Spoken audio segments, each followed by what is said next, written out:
What's up, guys? This is Doctor, and welcome to another episode of the FPL Fantasy. I'm glad you guys are here because I don't want to be here. I'm having a terrible game week, horrible, abhorrent. I'm just flexing my English vocabulary. But before going into my team, before going into the preview for game week 29, we have to say hello to Joe. Joe, how are you? I'm doing pretty medium right now. Very mediocre compared to what you're doing. I think I have half a percent or maybe less than half a percent rank move. So I'm not feeling good. I'm not feeling bad. I'm just sitting right in the middle. Well, I tripled my rank this game week. There are still more games to be played tonight. We're recording this on Thursday afternoon in order to get it up, edited, get it up by Friday afternoon. So we're gonna upload this on Friday morning. So ranks can change. There is light at the end of the tunnel, but I tripled my rank from 3K to 9K. I'm extremely unhappy about it. So yeah, this is how it's going. This is FPL for you. But let's get into game week 29. All right. We are in the first 10 teams for in alphabetical order for game week 29. Doc, what are you seeing on those first 10 teams there? Well, Arsenal is one of the teams that are going to be targeted heavily this game week because they have a fixture also in game week 30 versus Aston Villa. So they have Leicester and Liverpool at home. Both matches are at home. So there is a good chance to triple up if it's possible on Arsenal. Many people will have Saka and Ramsdale already. I've seen many people are targeting Martinelli, maybe double up on defense, although I wouldn't really recommend it because Leicester can score, Liverpool can score, and Aston Villa can score.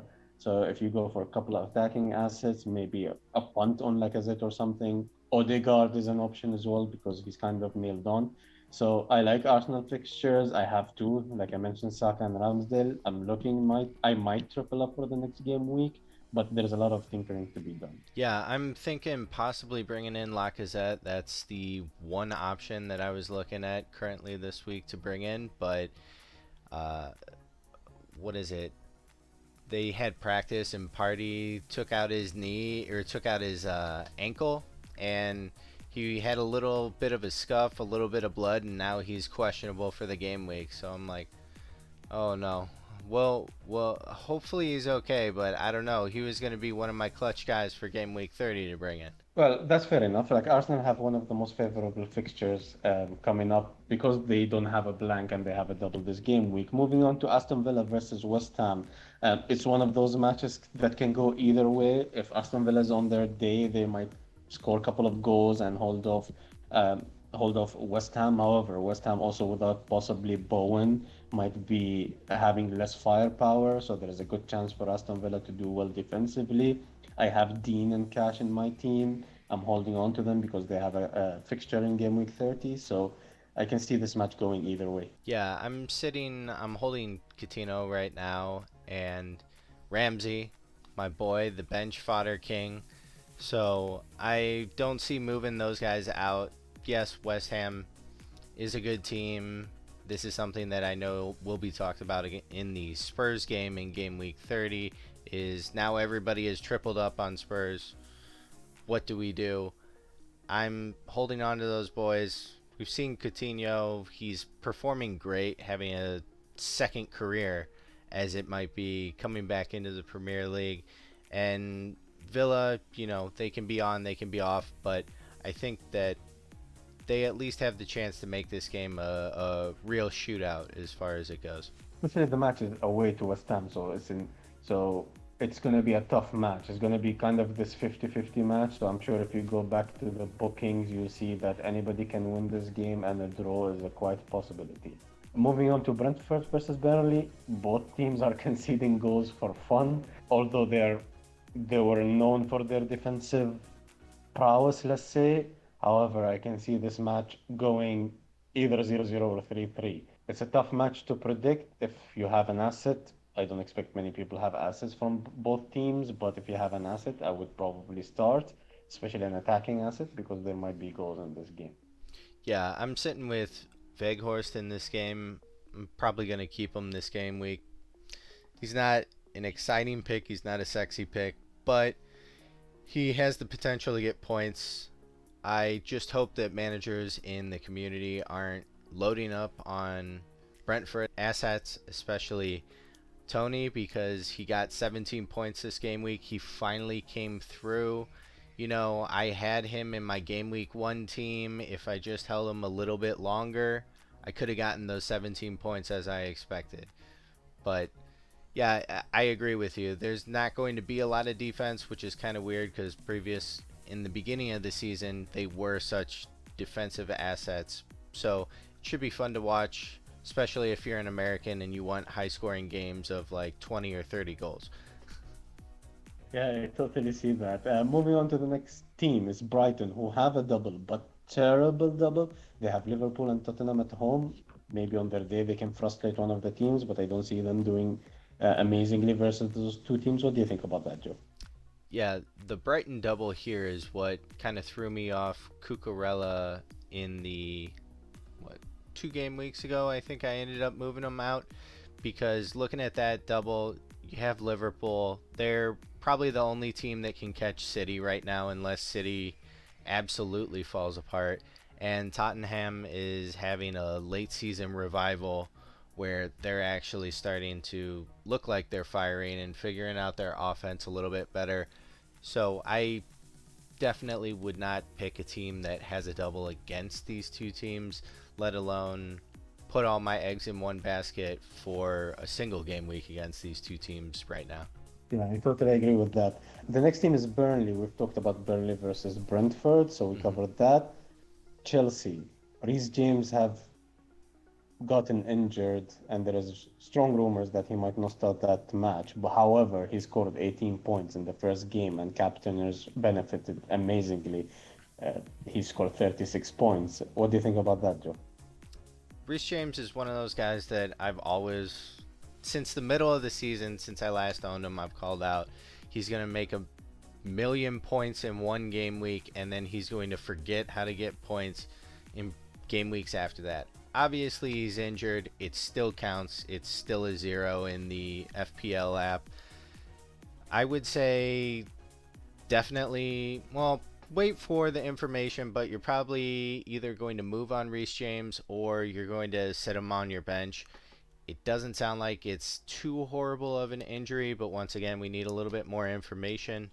I have Rudiger. I know a lot of other Chelsea asset owners have Rudiger also. I'm going to be keeping him. As far as Newcastle options, they're getting better. They're having better form in their game weeks each game week, but I can't see you bringing in Newcastle assets. If you have them, sure, hold them, but don't bring them in to play against Chelsea. They are playing Chelsea away and Everton away. Newcastle have a double, but like you said, I wouldn't try to bring them in. I might punt on one, but I wouldn't triple up. At at the time of recording this, like a couple of hours ago, we heard the news that Roman Abramovich, the owner of Chelsea, has been sanctioned. Hmm. And I wonder how it's going to affect Chelsea Football Club because there is going to be effect on fans, transfers, movement of fans, money. So there is a lot of impact that's going to impact Chelsea. There is a lot of players who are going to be out of contract by the end of this season. So they have 10 game weeks, actually 9 game weeks left, and they might leave the team since there is a trouble. So I wonder how it's going to affect the morale within the Chelsea team. Yeah, this is something that I would love to talk about, but this will be a 6 hour episode, so we'll leave it at yes, it's going to be very interesting to see how all this stuff is going to play out with all the sanctions and everything. Yeah. Moving on to the next team is Crystal Palace at home versus Man City. Are you bringing any Palace players too? I'm not bringing any in. No, not at all. I mean, Crystal Palace is known for their defensive prowess, so if you have them, probably don't move on them, even if well, although there is a blank in 30, but don't expect big points against City for sure. Definitely. Moving on to Everton. Everton have two home games versus Wolves and Newcastle. I'll be honest, Everton are terrible, and and they're playing two home games. I don't want to lie. I actually tinkered a bit trying to get maybe one asset from Everton, maybe Gordon or Richarlison or maybe DCL if he's definitely going to play some minutes. So I've tinkered a bit, but the fact that they have a blank but they're expected also to have a double in 31 and maybe even 32. So there is a bit of something there if you want to target some punts and if you want to get some Everton assets. I wouldn't get a defender yet. Lampard is not really famous for his defensive tactics, so I might get an attacker here and there. I'm still tinkering and deciding who am I gonna bring. Especially my team is kind of well set up for the double game week. There is no one really who I can afford that I really want, who I don't have in my team. Yeah, so I'm still tinkering and we'll see how it goes. What do you think about Everton, Joe? I completely agree. Uncle Frank hasn't quite come in and fixed all the issues yet, and Everton is just they're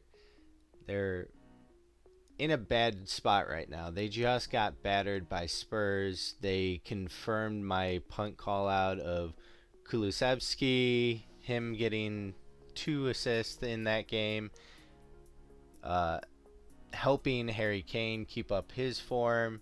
Son got an assist. Yeah, they're in a bad spot right now, as you said.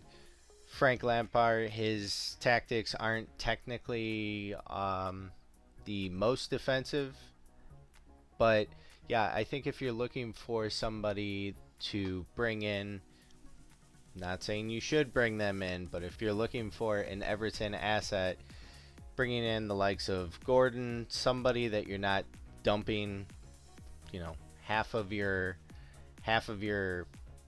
money into just to bring in because it's Everton and they have a double and there's a potential double in the coming game weeks. Yeah, you shouldn't put a ton of money into Everton, but bringing in somebody like Gordon, that's more than fine. DCL, he's one of those things that it's a little bit tempting because we know DCL of the beginning of the year and of past, but he's not that same player right now. He's having trouble with injuries. He's had a fall from form. Don't be tempted by memories and nostalgia. Don't do it, everybody. Yeah, I totally agree with that. Although I am looking into maybe a Everton asset, I don't see it happening, but it's a possibility. But yeah, I see your point. Moving on to the next team, we have Leeds playing at home versus Norwich. The main reason I opted to bring Rafinha over Coutinho this game week and captain him after signed lyrics about Coutinho captaincy this game week was the fact that he has relatively easier run of fixtures over Coutinho, so he has Norwich at home. Any other assets from Leeds that might tempt you, Joe? Um, hmm, none of them. Nope. I'm okay. Thank you. As you know, I have never been the biggest fan of Rafinha. I've kind of, when I brought him in, I've been listening to the Twitterverse, and I'm like, okay, you know what? Rafinha is good for a couple points against some of these teams. I bring him in, and maybe I get an assist in 5 game weeks, and I'm like, okay, that's right. Yeah, Yes, it's Rafinha, but it is also Leeds. Like one player yeah, cannot make the team. yeah, exactly. I wonder how the manager also, like he had his first game now. I wonder how the manager would impact the team. Should they stay up? It would be nice to see how Rafinha, if he stays with the team, and how things goes with Rafinha. Bamford is back from injury, but the manager said he's probably going to be again in the bench. I think I read that somewhere. So Bamford might become an option in the coming weeks. You never know. Yeah, Bamford is definitely very much in that box that DCL is. He was performing great at the beginning of the season. We loved him last season, but don't let nostalgia think he's a different player than he is right now. He needs a little time to get back into it. Yeah, exactly. After a long-term injury, you're always wary of who you're gonna bring. DCL had a long-term injury. Bamford had a long-term injury. We just saw James coming back after a long-term injury and getting injured. So I always try to steer clear of those players until they hit a bit of form. Maybe they play a couple of 90 minutes and then I usually bring them in. So yeah, Bamford is currently might not be an option, but he might become an option in the coming in the coming weeks and game weeks. Hmm. Leicester. Leicester are playing Arsenal away. What do you think about that? I think it's an interesting fixture because Leicester, they aren't necessarily the most defensive asset, and Arsenal are somewhat firing on their offensive assets currently. You do have the Leicester faithful of Madison Vardy, but I heard Vardy just picked up possibly another tweak to his injury, so he's going to have a setback. Not saying he's not going to play this game week, but something to keep a watch on the information just to make sure that if you do bring him in, he is going to actually play. Madison, I think he's jumping back in from an injury, so a lot of their key players that really kind of run the team are pretty beat up right now. I know Barnes has been performing pretty well. That might be a good shout if you do want to get in a Leicester person to play. And I can't really see many other assets. What do you think, Doc? I think Vardy is out of this game week, definitely, and maybe a couple of more game weeks. So your boy Daka might be an option. But Leicester have nice run of fixtures in the last 8 game weeks, and they'll have a double. They will not blank. So they might become an option next game week. I have an eye on a Leicester asset here and there next game week, definitely. Madison, if he comes back to the team and starts performing, definitely he's an option. Vardy now with this injury and his age, we might find it difficult to fit him in and his price. So it might be Madison and a punt here and there. If Lookman gets some minutes, Barnes. So you have those options. Otherwise, I wouldn't get someone this game week yet. Moving on to the next team, most people will captain Salah, Liverpool. What do you think about that? Yeah, sure. Throw the cap on Zala. Call it a day. If you don't have Trent, you're playing wrong. I'm just kidding. Play the game the way that you want to play. Still, you're playing wrong. And that third Liverpool asset, I'm actually probably not going to go with a third Liverpool asset, honestly, just because I think there's still potential for me to navigate game week 30. If I can, great. And bringing in a third Liverpool asset just gives me another blank in 30. I know a lot of people are looking at Rabo, so yeah, he might be your guy. There's a possibility. I looked at Robo because I looked at the option of bringing a third Liverpool asset, and you would want some safe options. Maybe Van Dijk is the safest option because there is a slight possibility Simicast starts instead of Robo in one of the games because of the scheduling that they have. So I was looking at Van Dijk, but I cannot afford him because I'm relatively well set up for game week 30. I always had an eye on game week 30, but I cannot afford him. But if you can afford and you can be well set up for game week 30, I see the point of tripling up with Liverpool. Man City are playing Crystal Palace away. I don't see many people talking about Man City assets. Maybe Cancelo, that's in most people's team. What do you think? Yeah, I think most people are talking about Cancelo, but most people are talking about selling Cancelo, which, Yes. I mean, I get, sure. He doesn't really have a stapled or a nailed double coming up that we know of. He is missing game week 30, so there will be a match to make up there, but that's really going to be about it. City is just City. The goals are kind of spread all around. Pick one of them. Eventually, they're going to get you decent amount of points, and you're going to be happy that you picked them. But Pep Roulette, real thing. I actually looked at selling Cancelo because also there was Pep Guardiola mentioned that has illness, so I wonder if he's going to be ready for Crystal Palace. If he's not ready, he's definitely out of my team because yeah, there is a lot of money tied into him, but you play the fixtures and he has a blank next game week, and then he plays Burnley, he plays Liverpool, and he plays Wolves. So it's not the kind of run of fixtures, and he can get a lot of doublers to kind of cover his points. So I will have an eye on that. If Cancelo's out, probably Van Dijk comes in for me, or someone who might have also a game week 30 match. Manchester United. What do you think about that, Joe? Versus Tottenham at home. Um, what do I think about that? That's a great question. If you're looking at United players, bring in Sancho, call it a day. Don't worry about anybody else. Next team, please. Next thing, because I totally agree with that. We Yeah. are absolutely terrible, like my game week is going. So Newcastle have a double and then a blank. Chelsea away, Everton away. Both matches are away. I've been asked on Twitter if someone should bring Fraser. I think he's a good punt. I wouldn't transfer him in yet. Well, maybe not yet because he has a blank and then Tottenham away. So if you really, really, really want to punt, Fraser might be an option. A lot of people who wildcard they have Dubravka. but they're playing Chelsea away and Everton away. I don't see many clean sheets in that, although Newcastle have solidified defensively. Any Newcastle assets come to your mind? Yeah, I think bringing in a goalkeeper wouldn't be the worst thing. I know that I said, hey, they're playing Chelsea, but they do have Everton, who Everton's still trying to figure out what they're doing. As we talked of earlier, Frazier might be a good one. Willock might be a good punt. They have a bunch of very punty options, but there's nobody in the team currently that's firing that you're like, that's my guy. That's who I want to bring in. Norwich? Shall we move on? Yeah, yeah, yeah, No disrespect to Norwich, but yeah, there are not many assets that you would love to have. Their fixtures are not extremely terrible, but they are kind of the target that you kind of get players who are playing against them. So, yeah. The thing um, is, if you're bringing in Pookie, Brandon Williams. Yeah. yeah, I was gonna say the thing is, if you're bringing in a Norwich player, you're bringing in probably Pookie because you don't know who to bring in for your third spot, but you want somebody that's gonna play.